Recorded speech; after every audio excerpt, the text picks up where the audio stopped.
So that for me is the essence. Yeah. In that when we come out into nature, the forest bathing is we're kind of unlearning, in that we are so used to doing. Yeah. We are almost practicing allowing our bodies to be. Right. So I don't have to do the one leg or the You can if you want. or the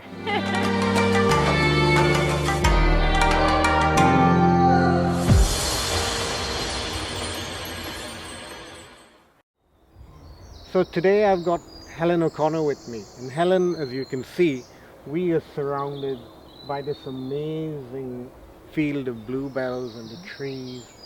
You might hear the birds tweeting in the background. And Helen is in her element here. Helen loves nature, and her background is in psychology, and her passion is in compassion, in terms of bringing people together, relieving stress, tension, as well as connecting us with nature. And Helen, you're going to share something about why you live here and what it means to you on a personal and professional basis. So Helen, it's great seeing you. It's lovely to see you too. What to you is special about the spot we're standing in? This spot to me is, I suppose I would say, a sanctuary for me. It's a place that I feel very much connected to, and because I have that connection with this space, it really allows me to come up here when I need it. So I can walk in and I immediately feel calmer. I have a tree that I sit with that I feel I can go to when I have something going on for me, and it's a space where I feel held, that I can express my feelings and work through my feelings. There's no judgment in nature, so for me it's a healing space where I feel safe to be me, as well as just somewhere that is very beautiful to me. Yeah. So it's more than the beauty. It's something else that's deeper than the visual, and then the senses. Yes. That tree that you talk about, that special, to me it might be the magic faraway tree. I remember that from my childhood, reading about that sort of tree. Is that the sort of tree you're talking about, that holds this feel? Yes, it's and it's something we work within forest bathing, is to find what we would call a sit spot. Yeah. And for me, that tree is my sit spot. It's somewhere I can access easily, so that I can be there regularly. And it's a tree that I was drawn to, not with my head in any way, but with what I would call your felt sense, so your heart sense. Mm-hmm. And it felt somewhere that I would be safe. And I built up a relationship, I suppose, with that tree, which again is part of what forest bathing and forest therapy is about, is building a relationship with nature in the same way that you would with another human, so that you feel safe to be yourself there. And for me, that tree, it is magical for me in that same sense, but in the way that it's a place where I am free to be me, and I feel very held and connected to the space around me. Yeah, I get that in a sense of, again, that takes me back to childhood, where, I had this spot that was underneath the house that I would go in, and that was my little cocoon sort of thing. Yes. But I think nowadays it's much harder to find that spot, isn't it? Yes. So again, if we've just lived through or we are living through a pandemic time, and it's like, how do you think I can find this? Because I don't live where we are in the middle of the Nidderdale. Yes. So what do I do then, Helen? Yeah. Help! And it's first of all, I really loved how you took it back to childhood, because in a way we what I try and do is bring people back to that inner child, that play, creativity, exploring, and we have to almost take on that way of thinking and a really open mind. So yes, you could have a sit spot in this beautiful woods, or you could have a sit spot in your garden, next to a beautiful plant or a tree or on the grass. You might go out there with your coffee in the morning, and you might make that a practice, a 5-minute practice where you allow yourself to tune into your senses in that space. If you can't get outside, you might have a sit spot next to the window where you can see nature around you, or next to even a house plant, where you notice the textures and the detail. So we can be really creative, and actually the research shows that even having pictures on the wall of nature does help our nervous systems to feel soothed in some way. So we don't have to go to a beautiful woodland every day, but surrounding ourselves with nature in some way can be very powerful. Yeah, I think that's really important, because everybody's busy. Yes. Everybody's got, something to do. Yes. But I like the idea of to come here, I had to make an effort. Yes. To find it. Yeah. And you had to make an effort to come and show me. So there's something about the making an effort to find your sit spot and then build that relationship. So there's a time piece going on here, isn't there? Yes. It's important, I think, that there's a commitment. Yeah.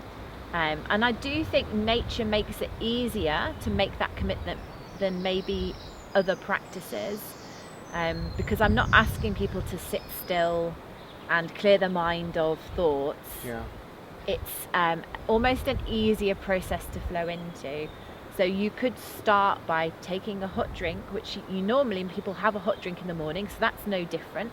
But rather than sitting and having it at the table or on the couch, all you're doing is moving to a window or to an outside space and taking time to tune into what you can hear, what you can see, and then to really enjoy the coffee. So it's got that very mindful element, but in maybe a more easy to access way for our brains, and to help us to commit through that beauty that's within nature.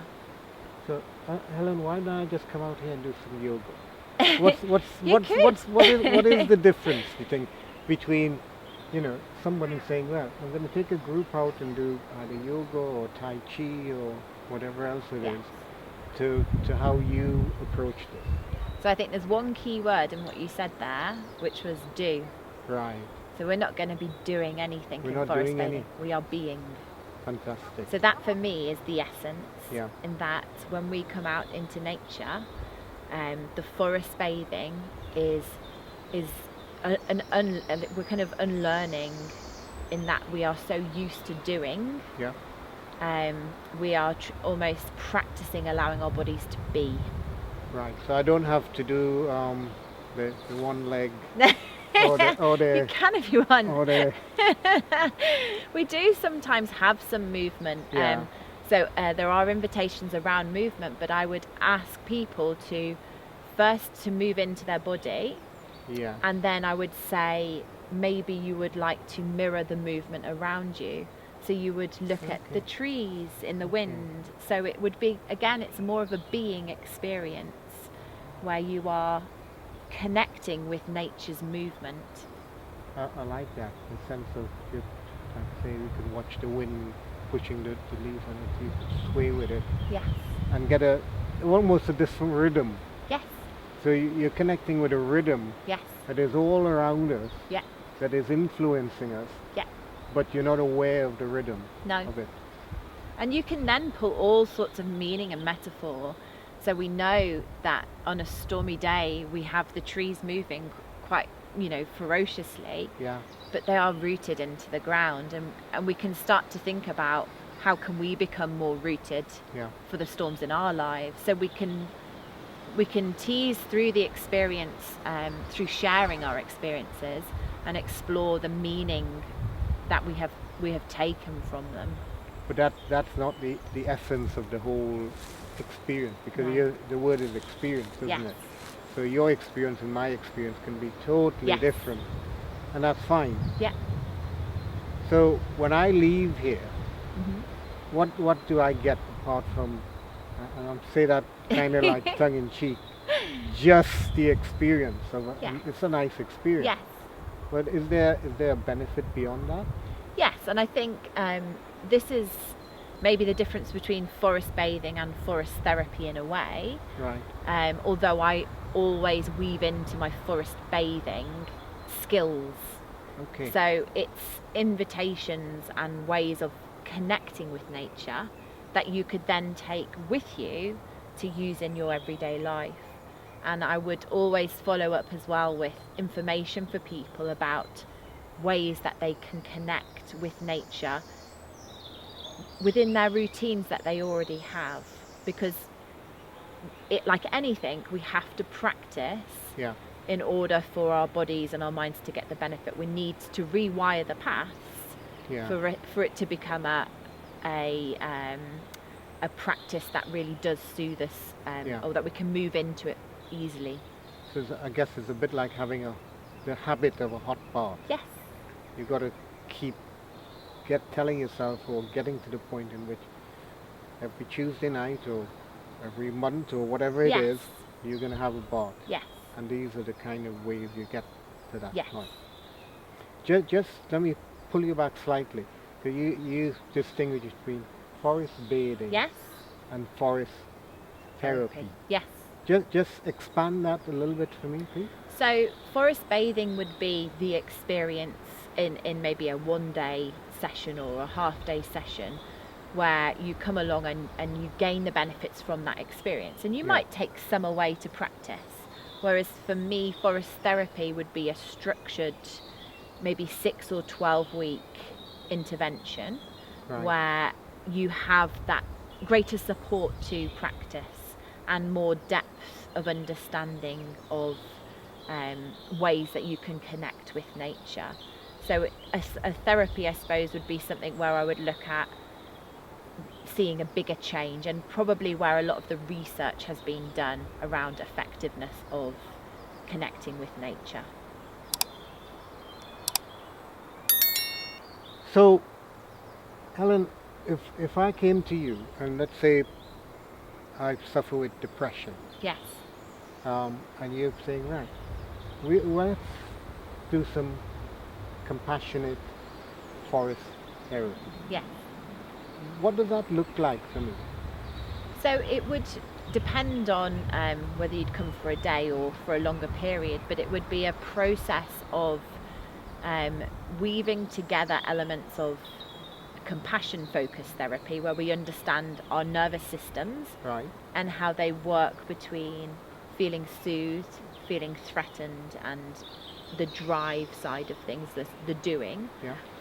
So we're trying to bring things more into balance, and so it's about then how can we use nature to grow and expand the skills that we have to soothe, to naturally reduce the threats that our bodies are perceiving just through being in an outdoor space, and also to maybe reduce the drive or that productivity that needs to always be doing, so that we have more of a balance, which then would support our well-being. So specifically for depression, often it might be that for depression we need to increase the drive a little bit, and we'd think about how we could help somebody to get moving again, to inspire them to want to engage and connect within the world. That's a really good point, because I guess when I think about depression, it's that freeze state that you're in. It's isolation. I don't want to be near anybody. Yes. It's just all too much, and I've got the pillow over my head and all that sort of space. So that's interesting. You come into an amazingly beautiful space, and it's like you have to stoke the fire again, so to speak. And you're weaving it. Nature is a wonderful, gentle way to weave in connection.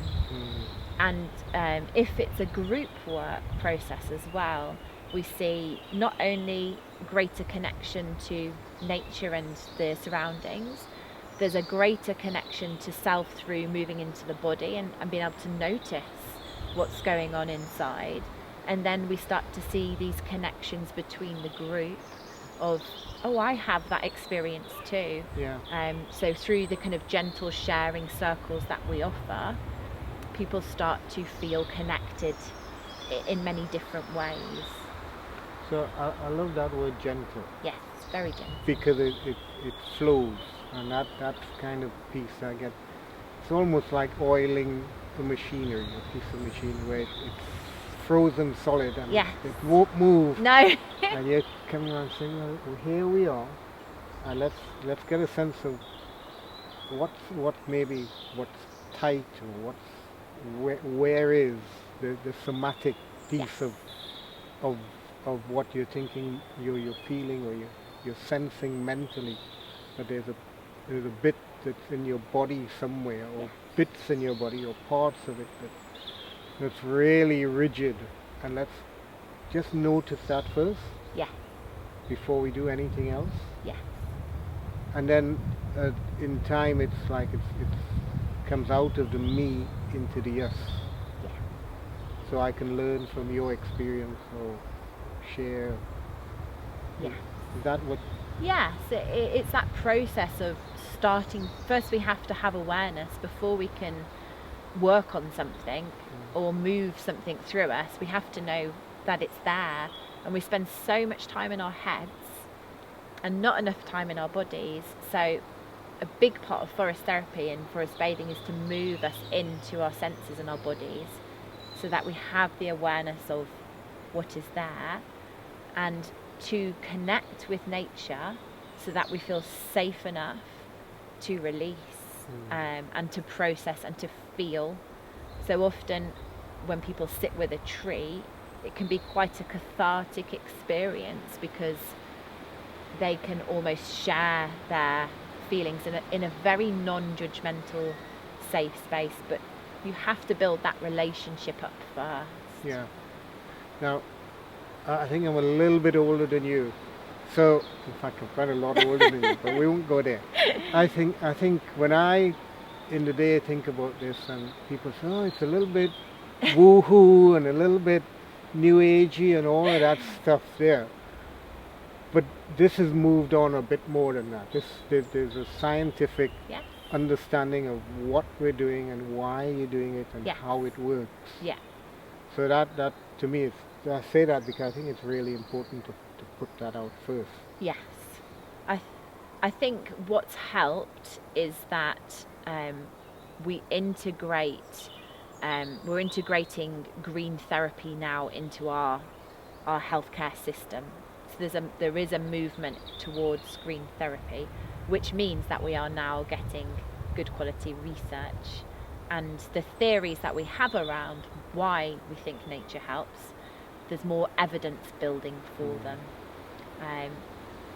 For me, there's that balance between the evidence and the knowing and the remembering maybe of a way that we have lived for thousands of years.